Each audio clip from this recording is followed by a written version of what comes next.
کیونکہ یاد رکھو جیسے ہم اکیلے پیدا ہوئے قبر میں بھی اکیلے ہی ہوں گے، اس وقت اللہ کے سوا کوئی بھی نہیں ہوگا. تو جس نے دنیا میں اللہ سے جتنی دوستی لگا لی قبر میں یہ دوستی کام آئے گی، اور جس نے دنیا میں اللہ سے لا نہیں لگائی، اللہ کو یاد نہیں رکھا، بیوی بچوں کے بکھیڑوں میں، دوستوں کے بکھیڑوں میں، رشتہ داروں کے بکھیڑوں میں پڑا رہا، پیسوں کے بکھیڑوں میں، تو قبر میں ان میں سے کوئی بھی کام نہیں آئے گا. قبر کی تنہائی اللہ کی یاد دور کرتی ہے.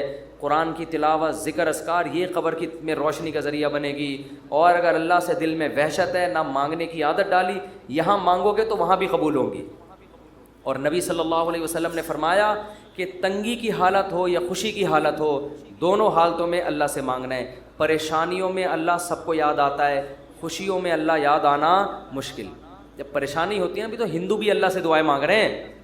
کرونا پھیلا ہوا ہے، وہ بھی آ کے مسلمانوں سے کہہ رہے ہیں اللہ سے مانگو بھائی. ہماری دادی اللہ مغفرت فرمائے بتایا کرتی تھی، اور بھی میں نے یہاں ایک بزرگ تھے ان سے بھی سنا، کہ جب ہندوستان میں قحط پڑتا تھا تو ہندو مسلمانوں سے آ کے کہتے تھے اللہ سے دعا مانگو یہ قحط دور ہو جائے. تو جب سخت مصیبت آتی ہے، میں نے ایک دفعہ جہاز میں سفر کر رہا تھا، تو کراچی سے ہم پتہ نہیں اسلام آباد یا لاہور، تو کیا ہوا ہے جہاز میں اکثر لبرل قسم کے لوگ بیٹھے ہوتے ہیں، اکثر، زیادہ تر نہیں، اکثر جو اللہ کو ذرا کم ہی یاد کرتے ہیں، ذرا ماڈرن قسم کے لوگ ہوتے ہیں نا. جہاز میں پیسہ ہوتا ہے تو ورنہ وہ ٹرین سے، نیک آدمی ہوتا تو ٹرین سے جا رہا ہوتا نا، یا بس سے جا رہا ہوتا بیچارہ، چھت پہ بیٹھ کے جا رہا ہوتا. پیسہ آتا ہے تو دین اکثر چلا جاتا. تو اکثر جہاز میں دیکھا ہے لبرل، ایئرپورٹ پہ ہی اسٹائل پتہ چل جاتا ہے. تو ہم جا رہے ہیں، ہمیں کراچی سے جہاز چلا ہے، راستے میں کہیں موسم خراب، تو ہلکے پھلکے 2-3 جھٹکے آئے جہاز کو. میں نے تو لیپ ٹاپ نکالا، وصیت کو اپڈیٹ کر دیا نا. ٹھیک ہے، تو میرے پاس ہر وقت وصیت نامہ رہتا ہے، کوئی بھی ایسی بات ہے بھائی لکھ.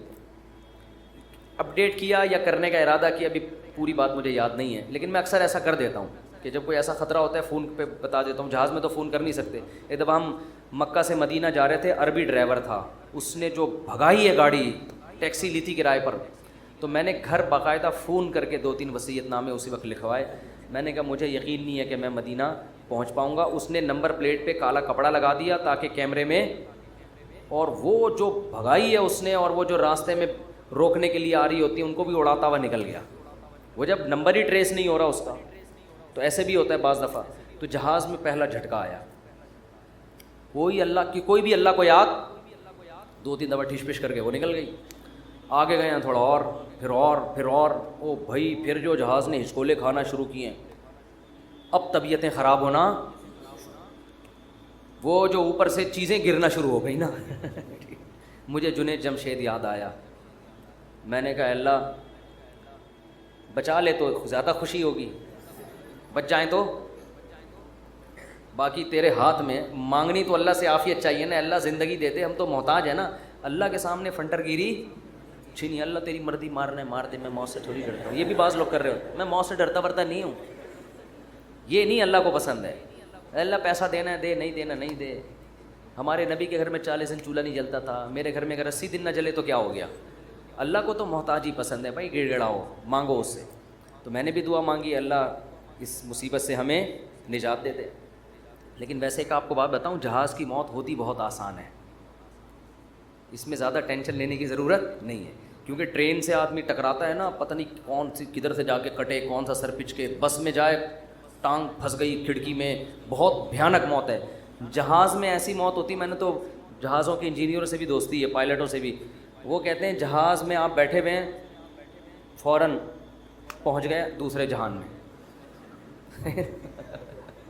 وہ جو تھوڑی میں تھوڑا ہل رہا ہے اس کا تو خطرہ ہوتا ہے کہ یہ ہو کیا رہا ہے ہمارے ساتھ.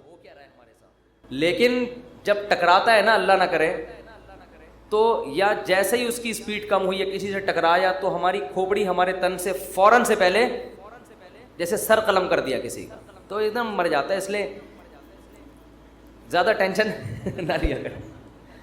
تو اب وہ جب ہلنا شروع ہوا تو شروع میں تو لوگ انجوائے کر رہے ہیں بھائی، کوئی اخبار پڑھ رہا ہے، کوئی کیا کر رہا ہے، کوئی ویڈیو گیم کھیل رہا ہے، کوئی فلم دیکھ رہا ہے، جو بھی موبائل پہ لگے ہوئے ہیں. جب زیادہ ہلنا شروع ہوا ہے نا تو اللہ اللہ کی آوازیں آنا شروع. میں نے کہا اب دیکھو یہ انسان کتنا نالائق ہے. اللہ نے اتنے جھٹکے دیے، اب بول اللہ نہیں، ابھی تک نہیں. اخبار، پب جی، یہ سب چیزیں چل رہی ہیں. وہ جب چیزیں گرنا، اور ایئر ہوسٹس وہ جو پانی وانی لے کر آتی ہے نا، وہ بھی دھڑام سے ادھر کو نیچے. جب اتنی حالت ہوئی ہے، وہ ایئر ہوسٹس بولی ایکچولی کچھ بھی نہیں. لوگوں کو پتا ہے کہ ان کو تو یہ سکھا کے بھیجا جاتا ہے کہ کچھ بھی ہو جائے آپ نے بولنا ہے کہ کچھ نہیں ہوا، کیونکہ ان کو تو تنخواہ اس چیز کی مل رہی ہے نا. کیونکہ اب اگر کچھ ہو یا نہ ہو، آپ کے چیخنے سے ہونے والا کچھ بھی نہیں ہے. تو یہ جہاز کے عملے کو سکھایا جاتا ہے کہ چاہے تباہ بھی ہو جائے نا، کچھ بھی ہو جائے، آپ نے یہی بولنا ہے کہ ٹینشن لینے کا نہیں ہے. وہ 50-50 کی طرح بالکل، کہ وہ کمنٹری کر رہا ہے سلیم اللہ بہت اچھا کھیل رہا ہے، بہت اچھا کھیل رہا ہے. لوگ کہہ رہے ہیں میں یہ کہاں کھیل رہا ہے ہاکی میں، کہہ رہے ہیں بہت، میں تو یہ بولوں گا یہ بہت اچھا کھیل رہا ہے. جو آڈینس بیٹھے ہوئے تھے تماشائی، انہوں نے کہا ہم جا رہے ہیں. اس نے کہا جہنم میں جاؤ تم لوگ، لیکن یہ بہت اچھا کھیل رہا ہے. پھر پیچھے دکھایا کہ اس کے کسی نے بندوق رکھی ہوئی ہے، یہاں پہ بندوق رکھی ہوئی. تو ایئر ہوسٹس نے تو یہی بولنا ہے کہ نارمل ہے، کچھ بھی نہیں. اس کو ٹریننگ دی جاتی ہے اس کی، کیونکہ اگر لوگ چیخیں گے چلائیں گے تو پہلے ہی جہاز تباہ ہونے کا خطرہ ہے نا، پائلٹ پہ کو ٹینشن دیں گے لے جا کے. تو اب کیا ہے کہ جی وہ جب 2 گھنٹے میں زیادہ ہی ہو گیا، اب چیزیں گرنا شروع ہو گئیں، تو پھر سب کو اللہ یاد آنا شروع. پھر لا الہ الا اللہ، پھر لا الہ، ختم نبوت کا عقیدہ زندہ. کوئی بھروسہ نہیں تھا، تحفظ ختم نبوت کے نعرے لگنا شروع ہو جاتا.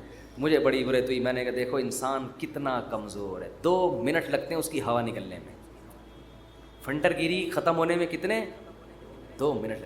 ورنہ کیسے 3 پیس سوٹ ٹائی میں ایسا فنٹر بن کے بیٹھا ہے. تھوڑی دیر پہلے کوئی مولوی اس کو آ کے بولتا ہے کبھی اللہ کا نام بھی لے لیا کرے، دفعہ یہاں سے، تم لوگ کو اللہ اللہ کے علاوہ کچھ آتا ہی نہیں ہے. گورا دیکھو کہاں پہنچ گیا، چاند پہ، چاند سے بس تھوڑا سا نیچے سے وہ چھلانگے لگا رہا ہے، ٹھیک ہے نا. اور تم کیا اللہ اللہ صبح تسبیح پڑھا کرو، شام کو لا الہ الا اللہ پڑھا کرو، کیا تم لوگوں نے. تو بھائی جب ایک چپت پڑتی ہے تو اچھوں کو بھی اللہ یاد آتا ہے. تو بہتر ہے کہ خوشی کی حالت میں اللہ کو یاد رکھو. تو بس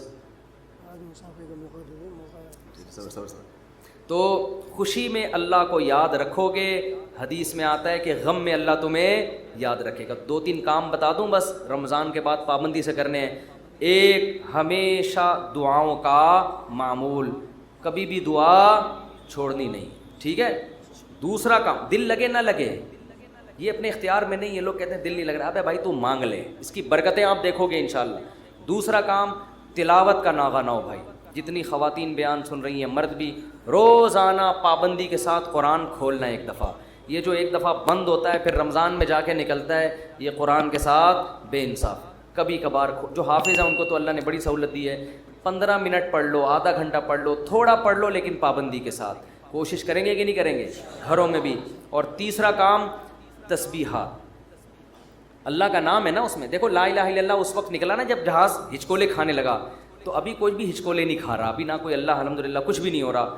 تو ابھی لا الہ الا اللہ صبح 100 دفعہ، شام کو 100 دفعہ. تیسرا کلمہ پڑھ لیا، سبحان اللہ والحمد للہ ولا الہ الا اللہ واللہ اکبر. یہ تیسرا کلمہ اللہ کو اتنا محبوب ہے. حدیث میں آتا ہے سورج جن چیزوں پہ طلوع ہوتا ہے، جتنی چیزیں ہیں ان سے زیادہ محبوب اللہ کو یہ کلمہ ہے. تو صبح 100 دفعہ تسبیح ہاتھ میں رکھنے سے فائدہ یہ ہوتا ہے کہ یاد رہتا ہے انسان. آج کل تو بڑی خوبصورت تسبیحات آ رہی ہیں، بڑی ٹیکنیک، ان کو دیکھ کے انسان کا تسبیح پڑھنے کا دل چاہتا ہے. اور اس میں دھوکے بھی ہوتے ہیں. میں نے منگوایا تھا انٹرنیٹ پہ نا، تو ڈبہ آ گیا تھا اس میں تسبیح نہیں تھی. یہ بھی ہو رہا ہے، خالی ڈبہ. تو انٹرنیٹ پہ بڑے دھوکے ہوتے ہیں. تو 100 دفعہ صبح تیسرا کلمہ، تیسرا نہیں تو چوتھا کلمہ بھی ٹھیک ہے، لا الہ الا اللہ وحدہ لا شریک لہ لہ الملک ولہ الحمد وہو علی کل شیء قدیر. نبی صلی اللہ علیہ وسلم نے فرمایا. یہ میرا آج آخری بیان ہے، اس کے بعد اب رمضان میں بیان نہیں ہوگا، یہ ذہن میں رکھیں، یہ اعتکاف والے بھی دماغ میں رکھ لیں، ٹھیک ہے نا. تو اس لیے میں ذرا بیان آج میں نے بہت لمبا کر دیا تاکہ کچھ تو عمل تو ہونا کچھ اس پر.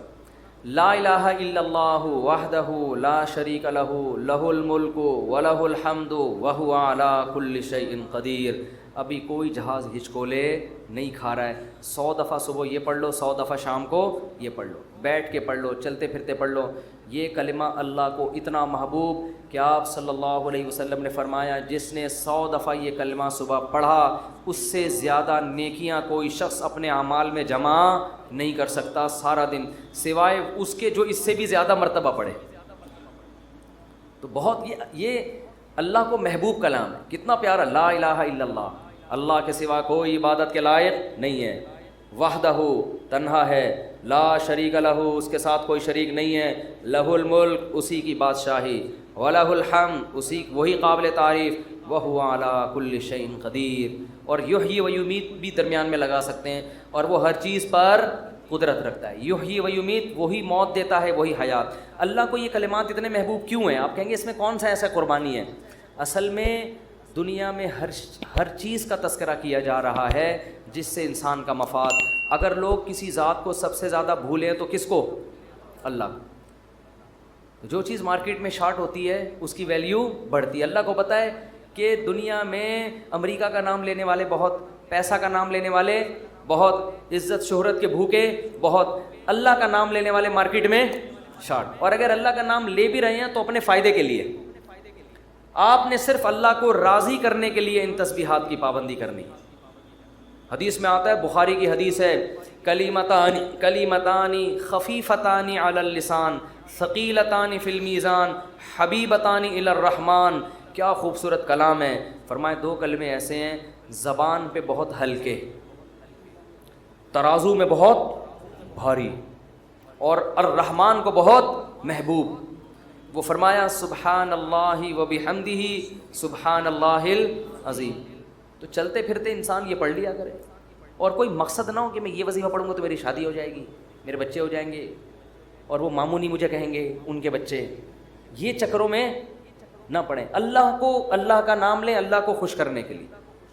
اللہ کو اللہ کا نام لینے والے لوگ پسند ہیں، اور میں گارنٹی کے ساتھ لکھ کے دے دوں آپ کو، اس سے جو دل میں سکون ملے گا وہ سکون آپ کو کسی نفسیاتی ڈاکٹر کی کاؤنسلنگ سے اور کسی سائیکالوجسٹ کی کاؤنسلنگ سے نہیں ملے گا۔ آپ کو ایسا سکون ملے گا۔ آپ یہ پابندی تو کریں لیکن سکون کے چکر میں نہیں کریں، یہ پھر نہیں ملے گا سکون۔